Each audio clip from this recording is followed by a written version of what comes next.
TVT au cœur de l'information.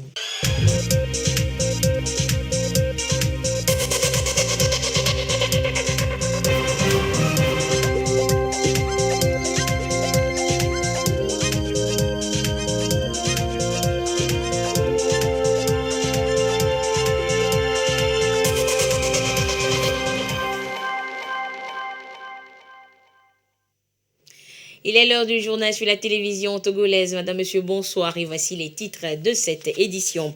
C'est parti pour l'examen du BEPC 2022 au Togo. Plus de 157 000 candidats sont en course pour le quitus pour le second cycle. Les échos dans les différentes régions du pays dans ce journal.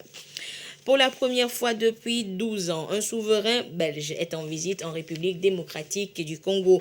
Le roi Philippe de Belgique est arrivé à Kinshasa, accueilli par plusieurs officiels, une visite boudée par plusieurs Congolais. Et puis demain, 8 juin, la communauté internationale célèbre l'océan, les océans dont nous dépendons tous et qu'il urge de protéger. Pourquoi et qu'est-ce qui est fait au Togo dans ce sens? Nous poserons ces questions à l'invité du 20h. Il s'agit du ministre Kokou Tengue de l'économie maritime. Monsieur le ministre, bonsoir. Bonsoir. Et à tout à l'heure. Voilà donc pour les titres. La session des examens se poursuit avec le démarrage ce mardi du brevet d'études de fin de premier cycle BEPC. Les premières épreuves ont démarré sur toute l'étendue du territoire national comme dans le Grand Lomé. Constat fait par la délégation du ministère des enseignements primaires et secondaires. Le compte rendu avec Ulrich Amega. Un peu plus de 7 heures au centre d'écrit du collège protestant d'Agbalé-Pédogan.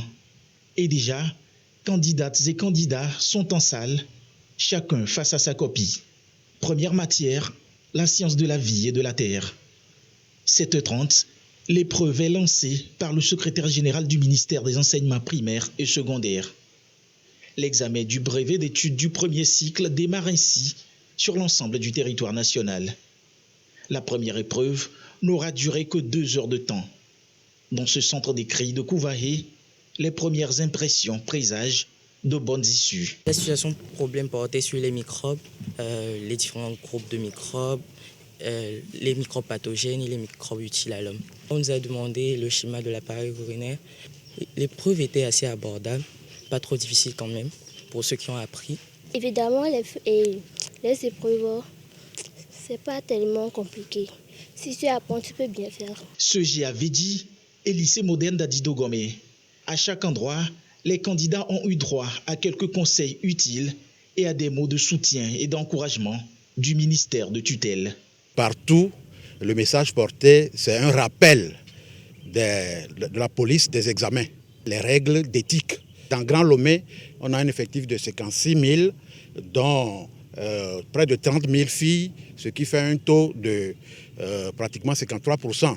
Ce qui veut dire que la politique de la parité du chef de l'État et du gouvernement a atteint ses objectifs. Les enfants sont sereins et nous pensons que tout va se dérouler normalement.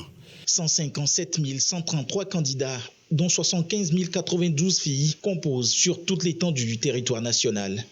Tous à la recherche de ce sésame qui sanctionne le premier cycle de leur cursus scolaire. Les élèves de la classe de 3e de la zone des plateaux ouest et de la région maritime étaient également présents à ce premier jour d'examen. Le compte rendu avec Issa Karuna, Carmen Madji à Kako. C'est avec l'épreuve de sciences de la vie et de la terre que démarre le BEPC, brevet d'études du premier cycle.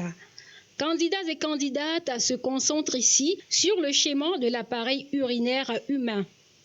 À Tchévier dans le Zio, les autorités administratives et responsables de l'éducation sont allées dans les centres d'écrit pour s'assurer du bon démarrage de cet examen. Au total, nous avons enregistré 28 253 candidats, dont 15 052 garçons et 13 201 filles pour cette session 2022. Et l'ensemble de ces candidats composent dans 66 centres d'écrit et sont répartis dans 846 salles. Le BEPC est le deuxième diplôme de l'enseignement au Togo. Il sanctionne 4 années d'études et ouvre la porte au second cycle de l'enseignement secondaire.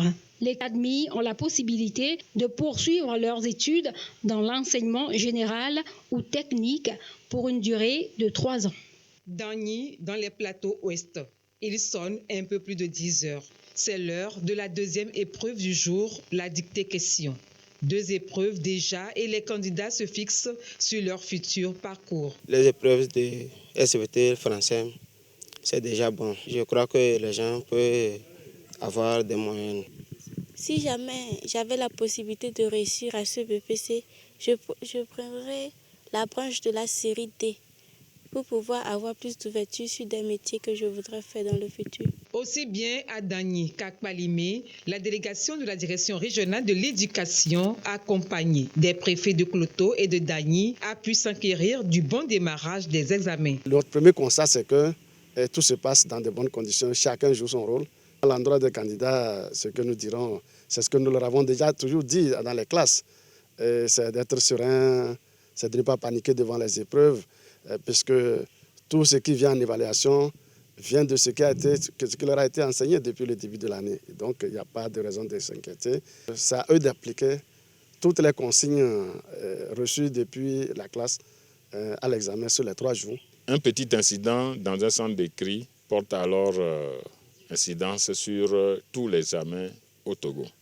Et c'est pour ça que nous sommes arrivés alors pour rappeler aux candidats de respecter la police de l'examen.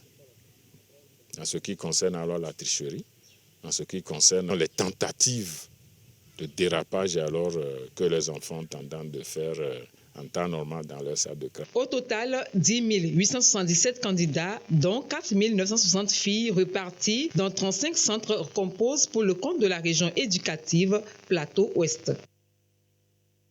Début d'examen effectif également dans les régions de la Kara et des Savanes. Tous les candidats restituent les connaissances acquises pour l'obtention du quitus pour le lycée. Nestor Mozo et Gérard Lagoudou pour les précisions. L'heure de vérité a sonné pour les élèves de la classe de 3e. L'accès à la classe de seconde est subordonné à l'obtention du BPC, brevet d'études du premier cycle. Ils composent donc pour décrocher le précieux sésame. Qu'est-ce qu'ils ont pu retenir durant 9 mois de cours qu'ils ont reçus? C'est le moment de le prouver. Première épreuve, la SVT, Sciences de la vie et de la terre. Pendant cette première épreuve, le préfet de la COSA, les maires de la COSA et les autorités de l'éducation de la région de la Kara ont parcouru certains centres pour constater le déroulement de l'examen. Les candidates et candidats composent dans la sérénité. Nous devons rendre grâce à Dieu et puis dire un sincère merci au gouvernement pour toutes les dispositions prises. Parce que cette année, elle a démarré effectivement, mais elle a connu un peu de perturbation. Les candidats, ils sont tous acharnés et apparemment, ça laisse augurer de bonnes choses. Cette année, nous avons 15 029 candidats. Ces 15 029 candidats de la région de la Kara se décomposent en 8 641 garçons et 6 388 filles répartis dans 55 centres. Comparativement à l'effectif de l'année dernière, le nombre de garçons a connu une augmentation de 9% et celui des filles de 16,63%. Ils ont 3 jours pour prouver s'ils ont bien assimilé leurs cours ou non. Pendant qu'ils composent, les agents de sécurité veillent au grain pour que rien ne vienne les perturber. Dans la région des Savanes, c'est la préfecture de Saint-Cassé qui a accueilli le lancement des épreuves écrites du brevet d'études du premier cycle BEPC session juin 2022. Première épreuve, SVT, Sciences de la vie et de la terre. Pour constater l'effectivité des travaux, 4 centres d'écrit ont été visités par les autorités locales et bien d'autres acteurs concernés. Lycée de Saint-Cassé, Collège privé catholique Don Bosco, lycée de Timbou et lycée de Nandjoundi. Pour le compte du BEPC session juin 2022, la région des Savanes présente 14 095 candidats, dont 6 365 filles. Cette année, il y a une augmentation de 1466 candidats. Et ceci est dû au fait que beaucoup de lycées reconnus ont cette année la classe de 3e. Merci aux enseignants et nous aurons quand même un résultat qui serait à la hauteur des différents moyens mis par le gouvernement, mis par les parents d'élèves, mis par les professeurs et tous les encadreurs. Au total, 35 centres d'écrit accueillent les candidats sous le regard de 932 surveillants retenus dans la région des Savanes avec la présence effective des forces de l'ordre et de sécurité. Et dans les plateaux et dans la région centrale, premier jour d'examen validé également. Pas d'incident noté et toutes les conditions sont réunies pour la réussite du BEPC session juin 2022. La correspondance de Silver Abdou et Désiré Aloy. C'est ce coup de sifflet qui a donné le ton au démarrage de la première épreuve, la SVT, ici au centre d'écrit du CGE à Néville 2. Tout ceci après le contrôle des identités ayant permis à chaque candidat de se débarrasser de tout objet non autorisé. Et selon certains candidats, l'examen rassure. Cette année, je souhaite réussir et que tous mes camarades réussissent. À ce premier jour du démarrage de la première épreuve, les autorités locales et pédagogiques y étaient. Objectif, s'assurer des dispositions pratiques au niveau des centres d'écrit. Que ce soit au CGA Néville 2, Ville 1, Akpassa et Adogbenou, le BEPC, brevet d'études du premier cycle, se déroulait bien dans les plateaux Est. La région plateau Est présente cette année 17 572 candidats, dont 7 602 filles, ce qui représente un pourcentage de 43% de filles. C'est le lieu de dire merci au gouvernement, à sa tête le chef de l'État, son Excellence M. Faure Sozimna Nyasingbe, pour tout ce qu'il a pu faire, à œuvrer pour garantir la sérénité de l'année scolaire. Les candidats composent dans 46 centres d'écrit issus de 6 préfectures des plateaux Est. Dans la région centrale, 15 236 élèves sont candidats au brevet d'études du premier cycle BEPC 2022. Il est 7 heures dans ce centre de Pandio à Sotobois. Les surveillants passent à la vérification d'identité des candidats. 448 sont inscrits ici, parmi eux 7 candidates visiblement prêtes. J'ai bien suivi les cours tout au long de l'année et aujourd'hui je suis prête pour venir composer. Nous allons commencer par la SVT. Je sais bien que je vais bien rendre ma copie propre et bien claire. Le préfet de Sotobois, accompagné du directeur régional de l'éducation et d'autres acteurs, ont fait le déplacement de ces 5 centres pour encourager les candidats. 2 heures de temps après, les candidats réagissent. Je viens de sortir de l'épreuve et je pense que l'épreuve est abordable. Je pense continuer dans d'autres matières comme ça. L'épreuve a été bonne. Et pense continuer dans les autres matières comme ça, comme j'ai abordé l'épreuve d'SVT. Ces jeunes candidats tapent à la porte du 2e cycle du secondaire. L'examen se déroule normalement et tout se passe dans de bonnes conditions. Nous sommes en contact permanent avec les autres préfectures et là-bas aussi, ça se déroule très bien. Cette épreuve fondamentale sont au programme suivi des matières facultatives. 3 jours pour les passer. Bien rendu leur permettra de faire le premier pas au lycée. Voilà donc les échos de ce premier jour du BEPC sur toute l'étendue du territoire national. Et restons toujours dans le domaine de l'éducation avec cette interrogation à présent. Comment lutter contre les violences à caractère sexuel en milieu scolaire? Eh bien, le phénomène persiste et met à mal l'éducation des enfants et le vivre ensemble. Et la problématique est au cœur d'une rencontre entre les différents acteurs de lutte contre le phénomène. Il s'agira de renforcer les différents cadres juridiques pour une lutte plus efficace et donner aux acteurs les outils nécessaires pour la cause. Ulrich Amega pour des précisions. Il y a 3 ans, des images de pédopornographie tournées dans le ZIO étaient virales sur la toile. Des élèves et des enfants étaient au centre. À cela s'ajoutent les cas de harcèlement sexuel répétés avec comme corollaire des grossesses en milieu scolaire. Universitaires, acteurs de l'éducation et de la santé, ainsi que des défenseurs des droits humains sont interpellés. On a constaté presque 5000 grossesses par an dans les établissements. Il doit y avoir un accompagnement qui doit nécessairement qui doit être fait. Nous allons débattre des mesures à mettre en œuvre pour prévenir le problème, d'accord. Et après, donc proposer des solutions, d'accord, des solutions de lutte, mais également renforcer l'arsenal juridique donc, de lutte contre ce phénomène, c'est-à-dire les dispositions pénales doivent être renforcées. Le phénomène prend de l'ampleur avec les réseaux sociaux et met en péril le vivre ensemble. Le gouvernement veut y mettre fin. Ce que nous voudrions à travers cet avant-projet de loi, c'est d'abord pouvoir lui conférer un caractère assez inclusif et participatif. Les violences à caractère sexuel gangrènent le vivre ensemble, mettant en difficulté nos filles et nos garçons. Et donc, il nous faut trouver des solutions adaptées. Et disais-je, au-delà de la loi, tout ne sera pas réglé. Et alors, il faut une véritable révolution des mentalités.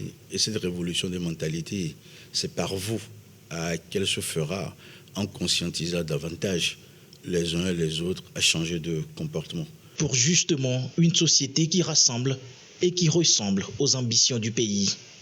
3 jours pour que ces acteurs planchent sérieusement sur le mal.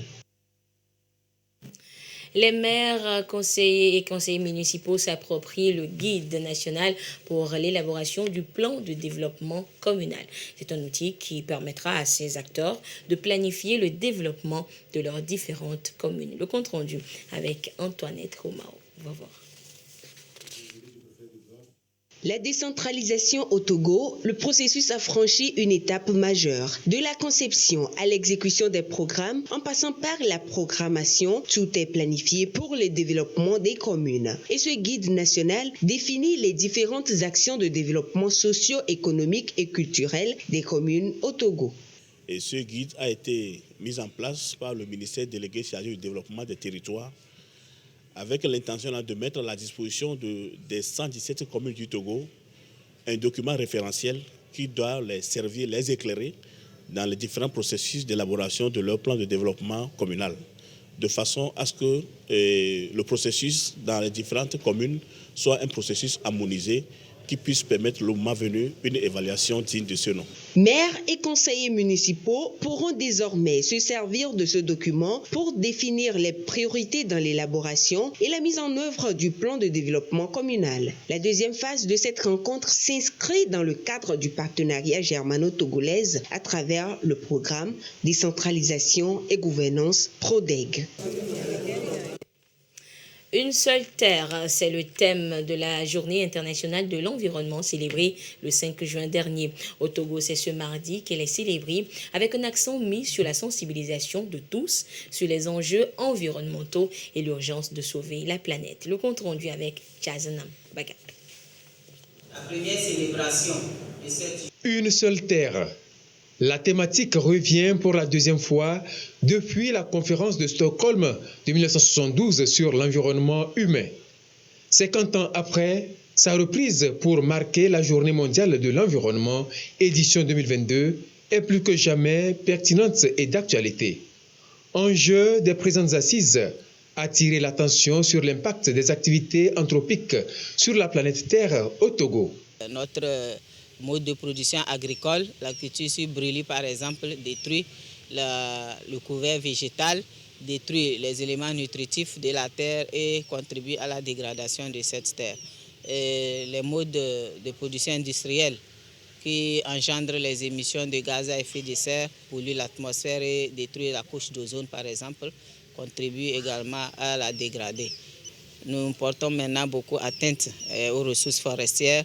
Même l'exploitation exagérée, abusive des ressources en eau également contribue à dégrader cette terre. Donc nous devons tous prendre des dispositions dans nos différentes activités que nous menons pour protéger cette terre, pour qu'elle puisse continuer aussi à nous donner les services dont nous avons besoin. Les effets pervers de toutes ces activités se ressentent au quotidien. Inondations, sécheresse, érosion côtière, dégradation des terres. L'agriculture est le secteur qui a le plus souffert. Selon une étude sur l'évaluation des catastrophes dues au changement climatique au Togo, réalisée en 2021, les années 2013, 2016, 2020 sont les années les plus affectés par les impacts néfastes de la sécheresse sur la production agricole togolaise. L'année 2020 a été une année de violentes inondations qui ont frappé la région des Savanes et de la Kara. Ainsi, en 2020, la superficie totale des cultures maïs, riz, mil, sorgho, igname, etc. inondées est de 6 902 hectares avec des pertes en production estimées à plus de 9 000 tonnes. Les travaux vont porter sur la lutte contre les changements climatiques au Togo, bonnes pratiques et leçons apprises, ainsi que les opportunités de financement et autres initiatives. Organisée par le ministère de l'Environnement, la rencontre bénéficie de l'accompagnement de l'Union européenne, le PNUD, la FAO et la BOAD. Il urge donc de sauver notre environnement, mais aussi les océans qui seront célébrés demain 8 juin. Et je vous l'annonçais, nous sommes sur ce plateau avec le ministre de l'économie maritime, de la pêche et de la protection côtière, Kokou Edem Tengue. Monsieur le ministre, bonsoir. Bonsoir, madame. Alors, monsieur le ministre, dites-nous, pourquoi il urge de prendre soin ou bien de protéger justement les océans? Je crois que sans les océans, la vie sur notre planète ne serait juste pas possible. Les océans produisent 50% de l'oxygène que nous respirons. Et d'abord, même en termes de volume, ils occupent plus de 70% de la planète. Et si les océans ne sont pas protégés, je crains que toutes les mesures prises en termes de protection de l'environnement ne puissent porter leurs fruits. Les océans, par exemple, capturent plus de 90% du CO2 que nous émettons. Mais malheureusement, malgré que ce soit une source de vie, nous sommes en pleine crise des océans. Alors, environ un camion de déchets plastiques rentre dans l'océan toutes les minutes. Et les océans n'échappent pas au phénomène de réchauffement climatique. Ils sont plus chauds, ils sont plus acides, ils sont surtout moins productifs en termes de ressources halieutiques à consommer par les humains qui vivent au bord des océans. Donc, il est urgent, impérieux de sauver la planète, et d'où le thème choisi cette année par les Nations Unies, revitalisation pour une action collective. Parce qu'il est clair que l'océan est un bien commun et que les actions des États individuellement, même s'ils sont pris, ne peuvent pas sauver les océans et la planète s'il n'y a pas une revitalisation par des actions collectives de l'ensemble de la communauté internationale. Donc, il s'agit d'une synergie d'actions. Alors, monsieur le ministre, pour revenir peut-être sur le plan national, quelles sont les dispositions qui sont prises par le gouvernement justement pour sauver nos océans? Alors, je crois que plusieurs dispositions sont prises. On ne pourra pas toutes les égrener ici, mais je crois qu'au nombre de ces dispositions, il faut citer le Code de la marine marchande, qui consacre un livre entier à la pollution marine, donc pour éviter la pollution des océans. Il y a le Togo en pleine réforme de sa législation environnementale. Un des premiers pas qui a été posé, c'est l'adoption le 25 mai de la loi portant protection, aménagement et mise en valeur du littoral. Et notre pays a également signé des conventions internationales. Nous avons ratifié en 2021, le Parlement a ratifié la convention de l'Organisation maritime internationale sur la pollution marine. Donc plusieurs actions sont prises par le gouvernement, mais comme nous le disons, il faut aller au-delà du cadre législatif et réglementaire, et c'est dans nos modes de production, de consommation et de vie qu'il faut chercher le salut des océans et de la terre. Il est admis que si nous pouvons changer notre mode de vie, nous pourrons réduire de 30 à 40% nos émissions de CO2 et les océans ne s'en porteraient que mieux. D'accord. Alors, monsieur le ministre, nous parlons des océans, mais on ne peut pas éluder la problématique de l'érosion côtière. Alors, dites-nous, que fait le Togo dans ce sens-là? Alors, très bien, vous m'offrez l'opportunité de dire à nos concitoyennes et à nos concitoyens les efforts entrepris sous le leadership du président de la République, le président Faure Gnassingbé, en matière de lutte contre l'érosion côtière. Alors, vous n'êtes pas sans savoir que le Togo fait partie de ce grand projet ouest-africain de la Banque mondiale, le projet WACA, qui vise à travailler à lutter contre l'érosion côtière. Donc, je crois que nous sommes à une phase avancée de ce projet et que d'ici, si tout va bien, d'ici la fin de l'année ou au plus tard début de l'année prochaine, nous attendons enfin la fin des routes marées pour que les travaux de protection commencent sur une certaine partie du littoral. Alors sur une autre partie, dans le cadre de la construction de notre nationale numéro 2, d'autres projets sont à l'étude pour protéger également cette autre partie du littoral, ce qui fera que d'ici 18 à 19 mois, normalement, enfin du début des travaux à 18 à 19 mois, au plus tard dans 2 ans, normalement une grande proportion de notre côte sera protégée contre ce phénomène de l'érosion côtière qui n'est dû qu'au réchauffement des eaux, donc à la fonte des glaciers, à la montée des eaux et à leurs conséquences en fait sur les populations qui vivent sur notre littoral. D'accord. Alors monsieur le ministre, pour revenir à la journée de l'océan, nous avons parlé, vous avez évoqué tout à l'heure les actions du gouvernement. Alors, que peut faire également la population pour justement préserver les océans? Je crois que c'est l'un des buts de la célébration d'une telle journée mondiale, c'est de dire à l'ensemble de la population, surtout les riverains de l'océan, que l'océan a besoin d'être protégé. Ce n'est surtout pas un dépotoir pour nos déchets plastiques, parce que c'est eux qui encombrent aujourd'hui les mers et les océans. Et il faut ici également avoir des pratiques responsables. La semaine dernière, surtout le dimanche dernier, nous avons également célébré la journée internationale de lutte contre la pêche INN, la pêche illégale, non déclarée, non réglementée. Et justement, la surpêche aussi fait peser une menace sur nos océans. Donc, c'est l'occasion, à l'occasion de cette journée, d'impliquer l'ensemble des acteurs. C'est pour ça d'ailleurs que demain, le ministère sera avec une commune du littoral, notamment la commune de Lac 1, des ONG pour montrer qu'il faut une synergie d'action entre les pouvoirs publics, les collectivités territoriales et les organisations non gouvernementales pour pouvoir venir à bout de cette crise des océans. D'accord.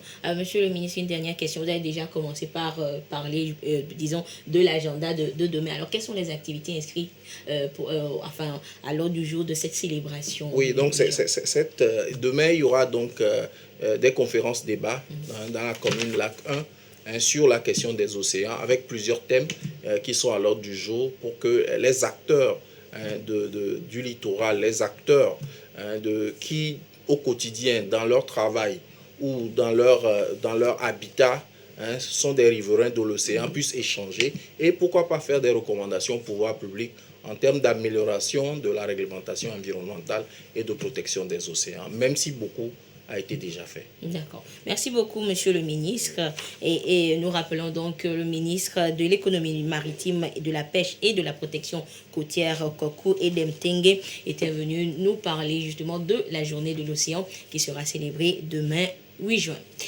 Et nous poursuivons cette édition au Mali. C'est par décret que le chef de la junte, le colonel Assimi Goïta, a fixé la transition à 2 ans. L'information est tombée hier, un pas en avant, car les militaires annonçaient en début d'année vouloir diriger le pays durant 5 années.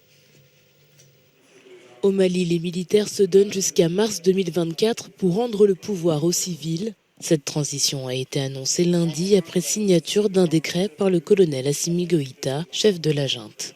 La décision intervient au surlendemain d'un sommet de la communauté économique des États d'Afrique de l'Ouest qui a imposé depuis le 9 janvier des sanctions commerciales et financières au pays pour forcer la junte à présenter un calendrier de transition acceptable. La durée de la transition est fixée à 24 mois pour compter du 26 mars 2022, conformément à l'article 22 de la loi numéro 2022-001 du 25 février 2022 portant révision de la charte de la transition. Alors que la junte, qui a pris le pouvoir par la force en août 2020, n'a pas tenu son engagement initial de céder la gouvernance du pays aux civils après des élections programmées en février dernier, les militaires ont finalement changé de projet à plusieurs reprises en passant de 5 ans supplémentaires à finalement 24 mois. Les dirigeants ouest-africains n'ont pour le moment pas levé les sanctions, mais poursuivent le dialogue avec la junte. Une levée graduelle devrait être envisagée lors d'un nouveau sommet le 3 juillet. Et puis, je vous le disais en titre, le roi Philippe de Belgique est arrivé à Kinshasa pour une visite d'une semaine. Première visite d'un souverain belge depuis 12 années et la population congolaise ne s'est pas déplacée en masse pour accueillir le roi et ceci en signe de protestation contre cette visite. Retour en page nationale et je vous donne à présent la situation de la pandémie au nouveau coronavirus Covid-19 au Togo. À ce jour du mardi 7 juin 2022, le nombre de cas confirmés s'élève à 37 142. 8 nouveaux cas enregistrés depuis hier. Le nombre de personnes guéries est de 36 825. 6 nouveaux guéris depuis hier. Le nombre de cas actifs est de 44 et le nombre de décès est de 273. Un communiqué signé par le ministre en charge de la santé, professeur Moustapha Mijiawa. Les premiers passagers du vol inaugural Lomé-Washington ont foulé le sol américain aux environs de 19h. Le vol a également été inauguré à l'arrivée donc aux États-Unis en présence de plusieurs autorités. Retour sur cette arrivée aux États-Unis avec Dodo Haré.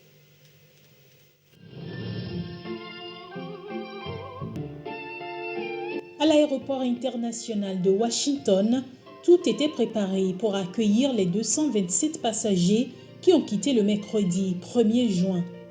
Le premier vol du Boeing 787 est arrivé sur le sol américain à 19h20. Des jets d'eau avant les discours d'accueil. Nous avons une ligne aérienne assez importante parce que ce vol relie les communautés d'immigration européennes aux communautés africaines ici à Washington. C'est donc une connexion aérienne d'une capitale à une autre. This is a connection from capital to capital. 127 connexions internationales, 66 destinations cargo. Ethiopian Airlines connecte de plus en plus l'Afrique au reste du monde. Le réseau s'agrandit, les domaines de partenariat également. Au lieu d'avoir 3 fréquences ou 3 vols hebdomadaires, nous sommes en train de planifier augmenter le nombre de vols directs Lomé-Washington et pourquoi pas avoir des vols journaliers vers Washington en direct au départ de Lomé. Nous faisons également une étude de marché pour, à long terme, avoir d'autres destinations américaines en vol direct au départ de Lomé.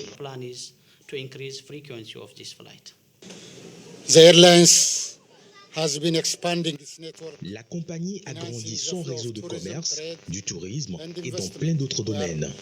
Nous sommes fiers de son expansion qui va continuer avec plusieurs vols vers les États-Unis chaque semaine. Plus d'escale a en fatigué les passagers. Mike, qui a pris le vol retour, s'en réjouit. Avec cette forte communauté togolaise à Washington et aussi des Africains de la sous-région qui habitent à Washington, c'est vraiment un bon coup. L'ambassadeur du Togo aux États-Unis ne cache pas non plus son enthousiasme face à cette liaison. Il y voit de nombreux avantages pour le Togo. Cette nouvelle route en nos deux pays, par l'intermédiaire d'Ethiopian Airlines, stimulera davantage notre interaction, que ce soit par le commerce, le tourisme et d'autres formes d'échange.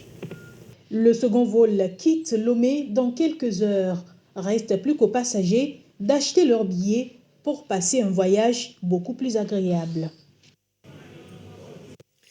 Et c'est parti pour la 19e édition du championnat militaire et paramilitaire de volleyball. Le temps a été donné ce mardi avec le match inaugural Association sportive de la police contre le 3e régiment d'infanterie. Les temps forts de la cérémonie d'ouverture avec Sergine Raimondo. Ils sont loin des ordres et du stress quotidien pour compétir et se distraire. Le ton est ainsi donné au championnat militaire et paramilitaire de volleyball. 2 semaines pour 18 unités pour se mesurer aux tenants en titre depuis 2017, la gendarmerie nationale. Chers compétiteurs, s'il est vrai que l'essentiel n'est pas de gagner, mais de participer, il est aussi vrai que chacun de vous vise dès cet instant le haut du podium à la fin de ce championnat. Cette quête du titre de vainqueur du 19e championnat militaire et paramilitaire de volleyball ne doit pas vous faire perdre de vue le respect des lois et règlements, le fair play et surtout l'esprit de fraternité d'âme durant toute la période de la compétition, sous la bienveillante attention du corps arbitral. Nous savons tous l'impact du sport sur la vie des hommes et la cohésion des nations. Votre présence massive en ce moment témoigne une fois encore de l'attachement et de l'intérêt particulier que vous attachez aux activités sportives des forces de défense et de sécurité, ainsi qu'au mouvement olympique en général. À la police nationale et au 3e régiment d'infanterie d'ouvrir les hostilités. Pas question de perdre la face, l'autorité veille au brin depuis la tribune. Au bout de 3 sets, le régiment d'infanterie est battu à plate couture, soit 25-7, 25-5, 25-6. Dès lors qu'on a appris que les autorités ont décidé que toutes les disciplines se pratiquent maintenant, on s'est donné avec le coach, avec l'appui de notre direction, le DGPN, nous avons mis tout a été mis à disposition pour pouvoir vite nous reprendre. Joie pour les supporters pour la reprise des activités sportives. Le corps habillé, ce n'est pas que bâton et commandement, on s'amuse aussi. Et c'est jusqu'au 18 juin. Et voilà, c'est sur cette bonne ambiance des corps habillés que se referme cette édition. Merci de votre fidélité à la télévision togolaise. Excellente suite de nos programmes.